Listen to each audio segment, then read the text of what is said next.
You're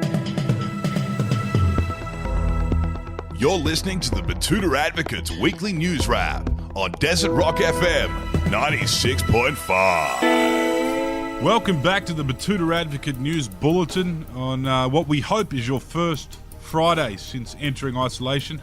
If you work in essential services, and the definition of that continually changes each day, you would be still on the job. Logistics, medicine, pharmacies, convenience, groceries, and hairdressers.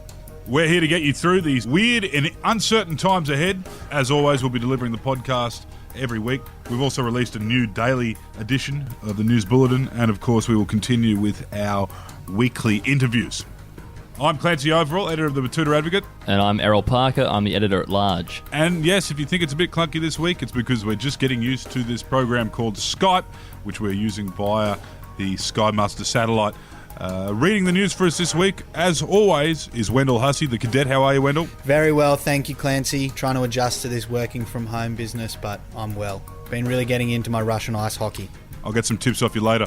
Now, what's first in the news this week, Wendell? First up, rich people don't get coronavirus, confirms 20,000 brainless cunts on Bondi Beach last weekend, Clancy. Yes, Australia's most attractive, wealthy and cultured citizens are seemingly immune to the potentially fatal effects of COVID-19.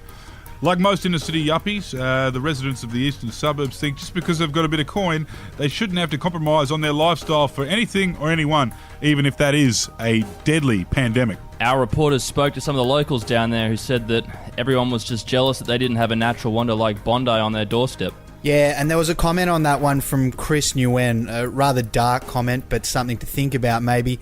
He said, remember that scene in Chernobyl where radioactive ashes were falling on people on the bridge as they smiled, laughed and played with eerie music in the background, oblivious to the fact that they are all now dead people walking?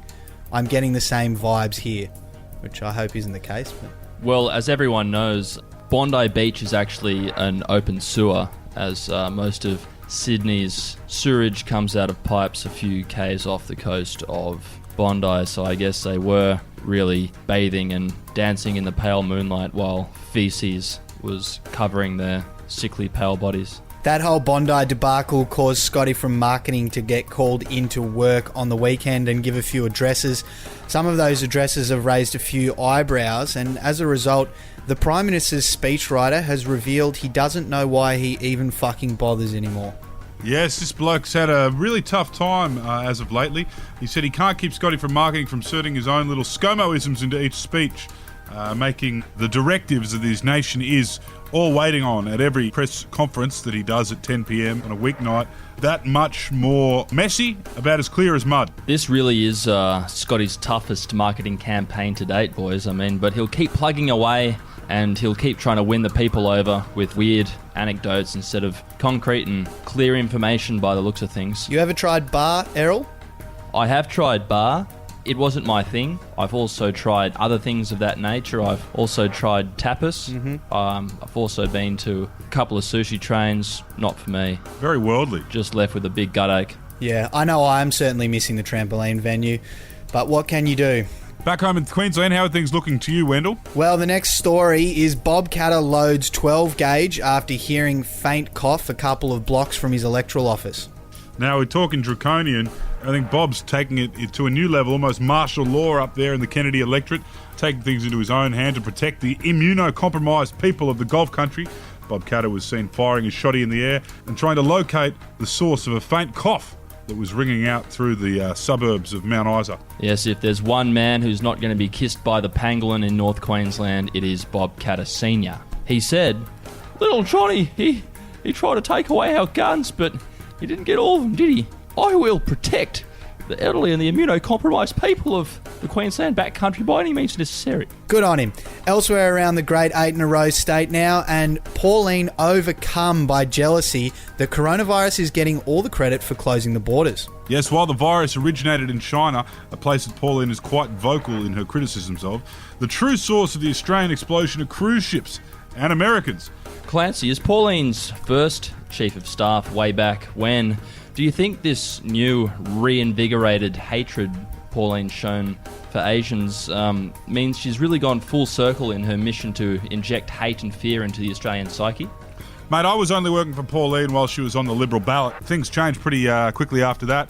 But yes, I do think that is Pauline's method. When all else fails, go back to the Chinaman. Wrapping up with some sports news now, and the Gold Coast Suns have set a new attendance record despite all these coronavirus restrictions last weekend. You know, boys, I also heard off the record that the general manager of the Gold Coast Suns sat down to watch Moneyball for the first time the other day. That's that movie with Brad Pitt and Jonah Hill. How they come up with a system to use cheap, less talented, nearly retired baseball players to almost win a premiership. Yeah, well, I heard the Suns GM, and he got a few ideas. Shame he won't be able to see that dream come true next year, but, you know, as they always say in sport, there's always next year. There certainly is.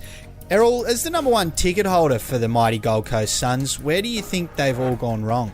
I think they haven't really read the room, and I don't think they've really left too much out on the paddock in terms of that. But, you know, when it comes to giving 110% to the Gold Coast community, I don't think there is a team that does it better than the Suns.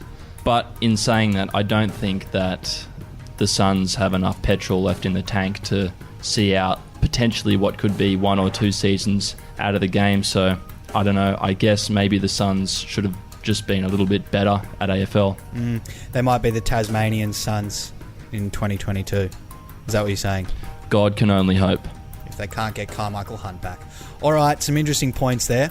And Jared Evans from Betoota Ponds dropped a comment on that story, one of our only Victorian football fans here in the Channel Country, and he said, at least the Melbourne Demons can call, well, that was a wasted season, nice and early, and not have to carry on all the way through. Anyway, that's all for the news wrap for this week. Thanks for tuning in. We'll hopefully be back again in 7 days' time. Please stay safe. Please wash your hands. Please stay inside. Until next time, I'm Clancy Overell. My name's Wendell Hussey. My name is Errol Parker, and I guess I'll see you all in the springtime.